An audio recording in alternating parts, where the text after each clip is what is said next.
আসসালামু আলাইকুম রহমতুল্লাহি বরকাতু। আপনারা জানেন আগামীকাল দিল্লিতে যন্ত্র মন্ত্র যে একটি জায়গাটি আছে সেখানে ছাত্রদের একটি আন্দোলন অনুষ্ঠিত হতে চলেছে। এখানে দিল্লির যারা বিভিন্ন দায়িত্বশীল ব্যক্তিবর্গ আছেন, শিক্ষামন্ত্রী সহ এবং বিভিন্ন দায়িত্বশীল ব্যক্তিবর্গ আছেন, তাদের কাছে রিকোয়েস্টের মাধ্যমে জানাবো সে সমস্ত ছাত্রদের উপরে যেন অত্যাচার না হয় এবং মারধর না হয়, কারণ তারা সত্যের জন্য লড়াই করছে।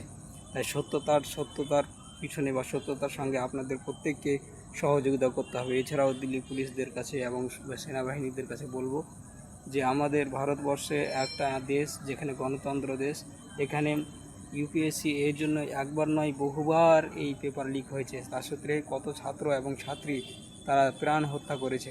তো শিশুদের একটা ভালোর জন্য যদি ছাত্র এবং ছাত্রীরা আন্দোলন করে, তাদের সঙ্গে আপনাদের সংযুক্ত হওয়া অবশ্যই প্রয়োজন। আপনারা শান্তি ও শৃঙ্খলা বজায় রেখে আন্দোলনকে পরিচালনা করবেন, এ বলে আমি সমাপ্তি করছি।